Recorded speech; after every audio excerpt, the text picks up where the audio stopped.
Many people die at 25, they're just not buried until 75. Most people die without having lived at all. Your 9 to 5, although safe and it may afford you a comfortable and enjoyable life, is in the long term robbing you of your potential and therefore robbing you of your happiness.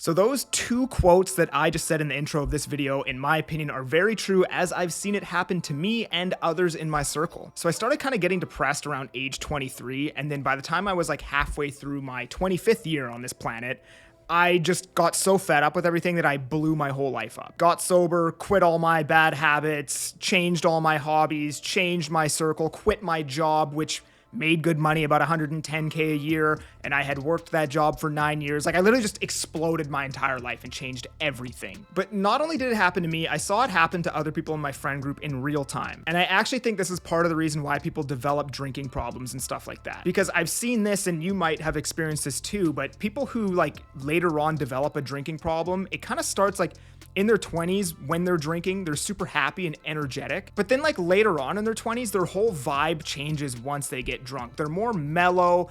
They kind of enter this like depressive state and get kind of argumentative. And I think that's because they've metaphorically died. And typically how you feel when you're sober is what you start expressing once you get drunk. But getting right to the point, the reason why your 9 to 5 is robbing you of your happiness is because having a job does not require you to build the best version of yourself. It does not require you to chase after your highest potential. And why not chase after your highest potential? I mean, you get one life, you get one go around on this planet. Why not try to become the best version of what was given to you that you can possibly become? I can't remember where I heard this, but let's imagine that heaven exists. I'm not religious, maybe you are, maybe you aren't, but in this scenario, let's just say that it exists, right? Okay, you die, you go up to heaven, and God is like, yo, dude, I just wanted to let you know that this is the amount of potential that I gave you, and this is what you lived up to, right?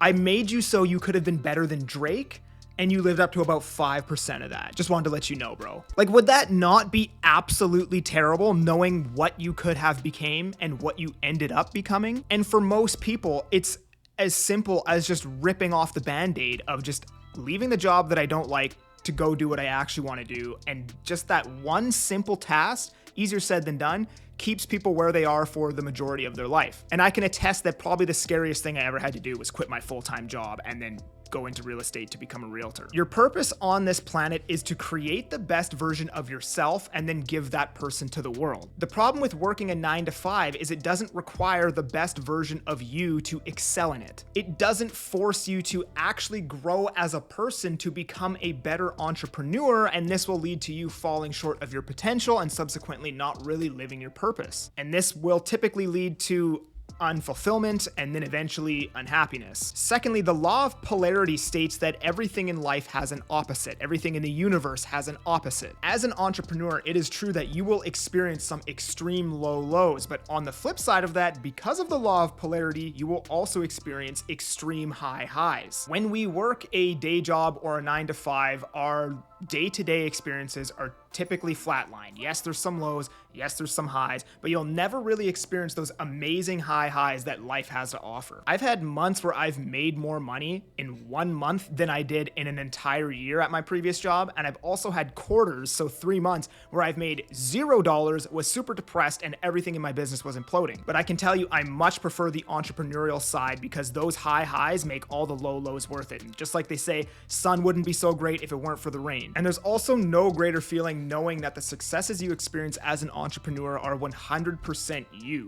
You created that. That was all you. And then just the fact that you did it, you know you can do it again, makes you a lot less of a scarcity mindset. It makes you have less of a scarcity mindset with your money. Like, I'm not afraid to spend money at a restaurant or go on a vacation or do whatever else because I know I can just make that money back and I don't equate it to time. See, because before when I was spending money when I was a plumber and say I had to spend $2,000 bucks, I knew that it would take me probably 2 to 3 months after all of my expenses to save up that $2,000, meaning if I wanted to go on a vacation, it literally cost me 3 months of my life working this job to get that money back. Whereas now I'm like, I'm in an abundance mindset. I know if I spend a couple $1,000s, hey, I could probably make that back in a week or 2 weeks or a day if everything goes well for me. But the thing is, if in life, if you avoid taking risk and you constantly avoid stress due to the law of polarity, you will never get to experience the highs that come with, taking on that risk and stress. Almost like an adrenaline junkie who, drives a car 200 miles per hour, or somebody who goes bungee jumping.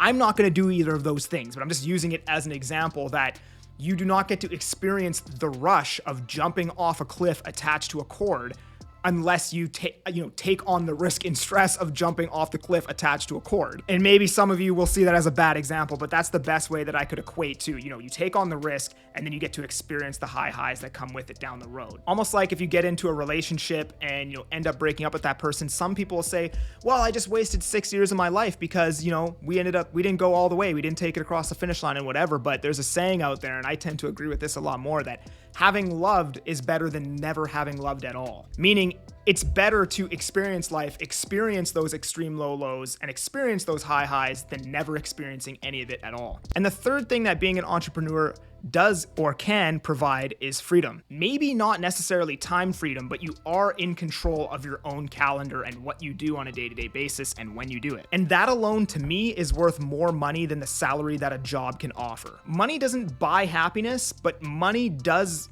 buy freedom, and freedom gives you options, and options give you happiness. When you don't have a job, you have nobody governing what you do with your time. If you want to golf for the first 4 hours of the day and then work the next 12, you can completely do that. If you want to take a spontaneous 2-day vacation on Wednesday, Thursday in the middle of the week, you can completely do that. You have the freedom of moving around your schedule to maybe work the same amount of hours, but just choose the hours for which you are working. And hey, if you wanted to work 75 days in a row with no break, you could completely do that too if you wanted to. Entrepreneurship provides you with the freedom, and the freedom gives you options, and the options brings happiness. Now, freedom without responsibility actually can be dangerous and do the opposite of bring happiness. And what I mean by that is if you quit your job and your calendar is completely empty all day, every single day, this is actually, and you can just do whatever you want all the time, this will actually lead to unfulfillment and not being happy. A good example of this is like you hear about, the rich kid that had everything happen for them. Like they don't need to make their own money. They have a maid that cleans up. They have a chef that cooks their food. They don't have any responsibility in their life, and then that leads to boredom and unfulfillment, and they go down the road of like using drugs and then like doing weird shit to get attention. Now, I'm not saying every kid that's born into money ends up doing this. I'm just using that as an extreme example to explain this to you. Anyways, I'm going down a stupid tangent again, but quitting your job and becoming an entrepreneur is not the easy route, but it is well worth it, and life is not supposed to be easy. I'd personally take this path even if it meant going completely broke, because doing so would require me to level up as a person, and then once I level up as a person later on in life, I can spend my time helping people solve the problems that I've already overcome, and that is the purpose, to grow as a person and then give that person to the world. You grow, you overcome all of these problems, and then you show other people how they can overcome those problems as well. And that's where we find fulfillment as human beings. So thanks for watching. Do not forget to subscribe. If you guys like this video, you should watch this one on how to unfuck your life, because you'll like this one. I appreciate you guys. We'll see you on the next video. Peace.